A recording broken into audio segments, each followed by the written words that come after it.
ඊළඟට මම මේකට ලුණු වතුර ටිකක් ලුණු අවශ්‍ය තරමට ලුණු වතුර ටිකක් දාගමු. දැන් මේක මම අඩු ගින්දරේ ලිපේ තියලා ඉන්නවා. දැන් කොස් එක පේනවද? ඒක දැන් දුම එනවා යන්තම්. ඇට තැන්දේ ඔහොම ටිකක් අපි තියමු. ඇට වතුර වගේ තියෙනවා යට නිසා.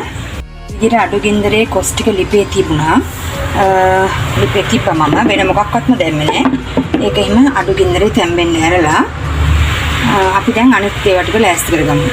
බලමු අපි කොස් එක අපිට තැම්බිලා අපි දැන් අපේ පොල් එක මේක හොඳට කලවම් කරලා පොල් එක දානවා. දැන් තියෙනවා කොස් එක ටිකක් තැම්බිලා පොඩ අඩියට අල්ලගෙන ඉනවා. නිසා අපි දැන් පොල් එක දාමු තව ටිකක් ගින්දර අඩු කරලා. දැන් මම මේ බ්ලෙන්ඩර් කප් එකට මම දා ගන්නවා. මම අබ කොටාගෙන බෝතලයකට දාලා ෆ්‍රිජ් එකේ තියලා තියෙන්නේ. ඒකෙන් අවශ්‍ය තරමට අබ ටිකක් දා ගන්නවා. ගොඩාක් දාන්නත් බෑ හැම එකම. අවශ්‍ය තරමට අබ ටිකක් දා ගන්නවා කොස් වල තරමට. ඊළඟට මම මේකට සූදුරු ටිකකුත් දාගත්තා. සූදුරු නම් ගොඩක් එපා. ඉස්සරහට ගොඩක් ගන්න එපා සූදුරු රහ.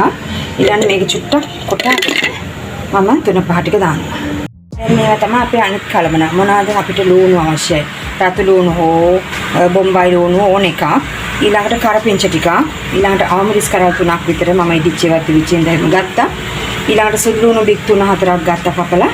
ඔයගලන් සුදු ලුණු ටිකක් දාගන්න කොස් නිසා. නමුත් ඕනකට වැඩි සුදු ලුණු එන්නත් බෑ. එතකොට කොස් මැල්ලම වුණත් ඒකේ රසයක් නැහැ. ඉතින් රතු ලුණු, අමු මිරිස්, කරපිංච ටිකක් හොඳට ගන්න. දැන් මේ බලන්නකො මගේ මේ අපසෝදුරු ටික කෙටුණා. දැන් මම ඒකට මේ 3-5 ටික දාගන්නවා. ඒකත් හොඳට අඹරගෙන ඒකටම අර පොල් වල ටික දෙන ඒ ටිකක් දාගන්නවා. ළඟට මෙතන ගාගත්ත පොල් තියෙනවා. අපිට පොල් වලට කහ චුට්ටක් දාලා ගමු. මේ පේනවද ඔයගලන්ට? මම කහ චුට්ටකුයි ගම්බිරිස් චුට්ටකුයි පොල් වලට දාගත්තා. ඊළඟට අබ ටිකක් අපිට ඕනේ. සෝදුරු චුට්ටක් ඕනේ. පොල් මෙල්ලම අඹර ගන්න. මේ බලන්නකෝ දැන් මම ඒවා ටික අඹරගත්තා. මේවා ඉතින් ගලේ අඹරනවා නම් ගොඩක් හොඳයි. දැන් ඉතින් ගලේ අඹර ඉන්න කාටත් වෙලාව මදි. ඒක නිසා තමයි ප්‍රශ්නේ. වෙලාව තියෙන වෙලාවට කවුරු හරි ඉන්නවනම් ගලේ අඹරලා මේවා ගන්න එක ලොකු දෙයක්. ඊළඟ මම අරකට පොල් ටිකක් දාගන්නවා. පොළුයි කහයි ගම්බිරිස් කුට් ටිකයි. ඒකත් මෙන්න මේ අපේ මේකටම දාලා මේක හොඳට අඹරගෙන එන්නම්. දැන් මම අඹරගත්ත එම අපේ පොල් මිශ්‍රණය. ඉතින් මේ වගේ හොඳට පොල් මිශ්‍රණයක් හදාගත්තාම දැන් ඒ අඹරපු භාජනෙත් හොදලා හෝ ගල හොදලා දාන මේ වතුර චුට්ට තමයි මේ ඔයගලන්ට පේන්නේ. මේකෙන් ඒතර කොස් තැම්බෙනවා ඊටු ටිකට. දැන් මේක තමයි මේ පොල් මිශ්‍රණය. මේක හරියට හදාගත්තොත් ඉතින් ඇත්තටම මැල්ලුම හරියම රසයි සුවඳයි. සමහරුන්ට මේක තමයි හරියට හදාගන්න බැරි. එතකොට කොච්චර කොස් මැල්ලුමයි කිව්වත් ඒක අපිට කනකොට රස සුවඳක් දැනෙන්නේ නැහැ.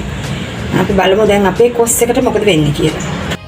අපි දැන් මේ ආකාරයට පොල් එක උඩින් දාගත්තා. ඒකට පීරිසිය හොදලත් වතුර චුට්ටක් තව දාගත්තා. දාගෙන අපි දැන් මේක වෙලාවක් උඩින් දුම එනකම් පොල් ටිකක් තැම්බෙන්න දුම එනකම් පොඩ්ඩ වෙලාවක් කියලා ඊපස්සේ අපි කූරු ගාගමු. ආයෙ වහමු. කෙනාට ඇරලා බලමු. දැන් පේනවද උඩින් දුම එනවා දැන්. දැන් අපි මේක හොඳට පෙරලා ගමු. මේ වගේ හොඳට පෙරලා ගන්න. ඉතින් මේ පේන්නේ ඔයගලන්ට අපේ කොස් මැල්ලුම. ඉතින් මේක දැන් කොස් එකක් තැම්බිලා මම දැන් ලුණු බැලුවා. ලුණු මේ අවස්ථාවල මදි වුණොත් අඩුවෙන් ලුණු දාලා මදි නම් මේකට ලුණු වතුර ටිකක් ඉහලා හෝ ලුණු කුඩු ටිකක් කියලා හොඳට පෙරලා මේක හැඳි ගා ගන්න හෝ කැමති නම් කූරු ගා ගන්න. ඉතින් මේක හදලා බලන්න ඕගොල්ලන්.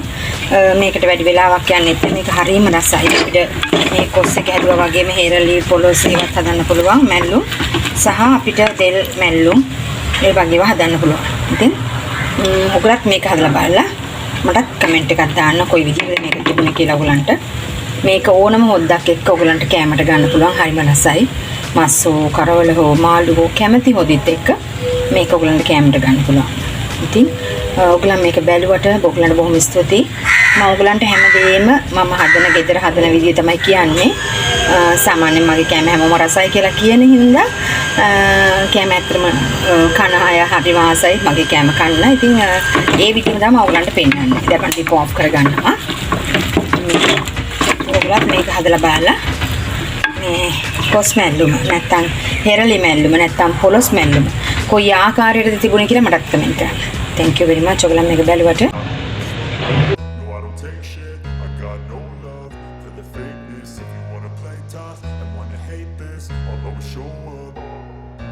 I don't ever slow up, no I don't take shit. I got no love for the fakeness. If you wanna play tough